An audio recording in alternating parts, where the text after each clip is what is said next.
नमस्कार. रामकृष्ण हरी मंडळी, श्री स्वामी समर्थ. दत्तपौर्णिमेला आपल्याला 3 फुलांचा उपाय करायचा आहे. तर तो उपाय का करायचा आहे बघा. तुम्हाला संतान प्राप्ती नसेल आणि जरी तुम्हाला संतान प्राप्ती असेल तरी तुम्हाला मुलगा असेल आणि मुलगी नसेल तर तुम्ही हा उपाय करू शकता. जर तुम्हाला मुलगी असेल आणि मुलगा नसेल तरी सुद्धा तुम्ही हा उपाय करू शकता. तुम्हाला स्वतःचं घर पाहिजे, तुम्हाला तुमच्या कामातल्या अडचणी दूर करायच्या आहेत, तसेच तुम्हाला कामात प्रमोशन पाहिजे, तुमच्या घरात जर सतत नवरा बायकोचे भांडण, वाद, विवाह, कलह होत असतील, तुमच्या दोघांचे पटत नसेल, तुमची खूप जुनी कामे असतील ती मार्गी लागतील, जुने आजार असतील ते बरे होतील, एखाद्या व्यक्तीने जर तुम्हाला एखाद्या कामात तुम्हाला फसवले असेल किंवा पैशाच्या व्यवहारात तुम्हाला फसवले असेल तर तुम्ही हा उपाय करू शकता. तुमची जर देवाणघेवाण एखाद्या चुकीच्या व्यक्तीबरोबर झाली असेल तर तुम्ही हा उपाय करू शकता. उपाय काय करायचा आहे बघा. उपाय खूप प्रभावी आहे आणि अनुभवसिद्ध आहे. बऱ्याच लोकांना या उपायाचा फरक पडला आहे, खूप अनुभव आले आहेत. तर तुम्हाला काय करायचं आहे बघा. तुम्हाला जवळच्या दत्त मंदिरात किंवा श्री स्वामी समर्थांच्या मंदिरात तुम्हाला जायचं आहे. जाताना तुम्हाला आपल्या घरून 3 फुलं घेऊन जायची आहेत. ती फुले कशाची असू द्या, फक्त ती पिवळी हवीत. खास करून तुम्ही झेंडूची 3 फुले पिवळी तुम्ही घेऊन जाऊ शकता. जर तुमच्याकडे झेंडूची पिवळी फुले जर तुम्हाला मिळाली नसतील तर तुम्ही गुलाबाची सुद्धा तुम्ही घेऊन जाऊ शकता. ती फुले तुम्हाला मंदिरात घेऊन जायची आहेत.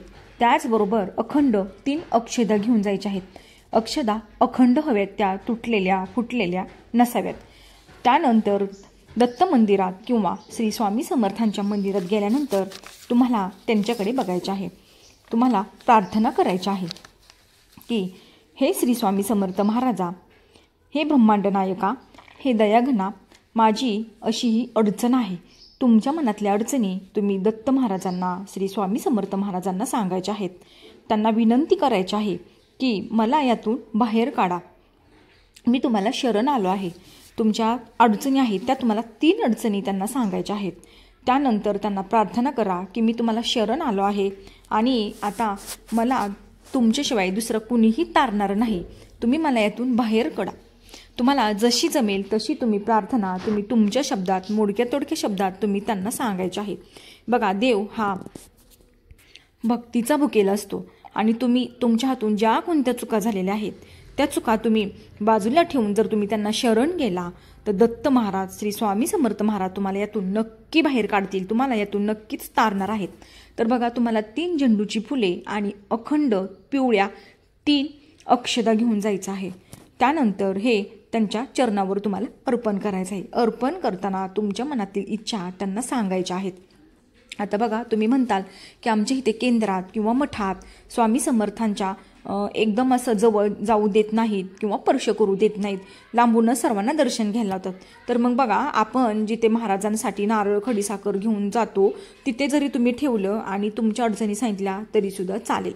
बघा, आता महाराजांना जायचं आहे, आपल्या गुरुकडे जायचं आहे, मग आपण रिकाम्या हाताने कधीच जायचं नाही.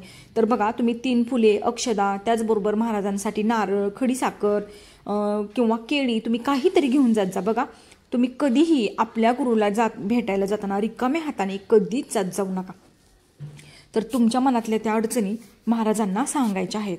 त्यानंतर तुम्हाला ते फुले आणि अक्षदा तिथे तुम्हाला स्वामी समर्थांच्या पायाजवळ किंवा चरणांजवळ त्यांना अर्पण करायचे आहे. जर तुम्हाला तिथे नाही त्यांना अर्पण करून दिलं तिथं तर तुम्ही आपण जिथे नारळ वगैरे ठेवतो तिथं जरी अर्पण केलं तरी सांगे. आणि तुमच्या मनातील ज्या कोणत्या अडचणी आहेत ती त्यांना आदराने त्यांना व्यक्त करायचे आहेत.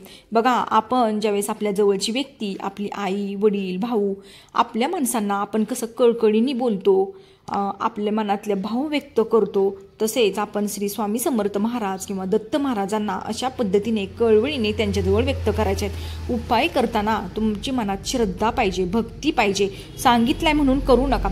जर तुम्ही हा उपाय श्रद्धेने केला तर तुम्हाला ह्याचे 100% फळ मिळणार. अर्पण केल्यानंतर तुमच्या मनातली इच्छा बोलून झाल्यानंतर तुम्ही त्यातले एक फूल उचलायचं आहे आणि ते घरी घेऊन यायचं आहे. घरी आल्यानंतर तुम्हाला ते पिवळ्या वस्त्रात गुंडळून तुमच्या देवघरात तुम्हाला ठेवायचं आहे.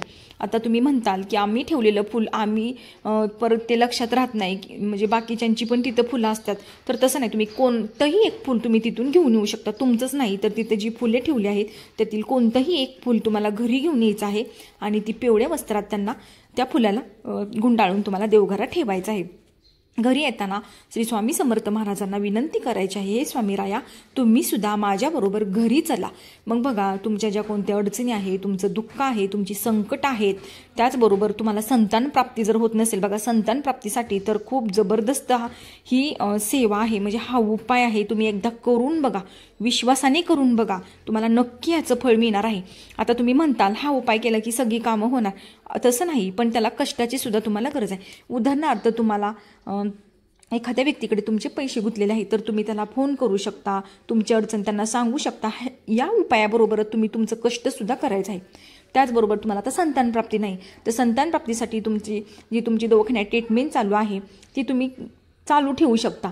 त्याचबरोबर तुमची श्रद्धा पाहिजे देवाबरोबर. बघा बऱ्याच ताईंना या उपायाचा अनुभव आला आहे, त्यामुळे तुम्ही हा उपाय नक्की करून बघा. आता बघा उद्या पौर्णिमा, आज पौर्णिमा आहे तर तुम्ही हा उपाय आज उद्या 2 दिवसात करू शकता. हा उपाय तुम्ही कधीही करू शकता, पण खास करून पौर्णिमेचे ह्याचं फळ आपल्याला कितीतरी पटीने मिळत असतं. त्यामुळे हा उपाय तुम्ही आज उद्या नक्की करून बघा. तुमच्या मनातील ज्या कोणत्या अडचणी आहेत त्या दत्त महाराजांना, स्वामी महाराजांना तुम्ही सांगा, कळकळीने त्यांना विनंती करा. बघा यातून तुम्हाला ते नक्की बाहेर काढतील. तर केलेली सेवा स्वामींच्या चरणात मस्तो. व्हिडिओ आवडल्यास लाईक, शेअर आणि सबस्क्राईब करा. तोपर्यंत तुम्हा सर्वांना श्री स्वामी समर्थ.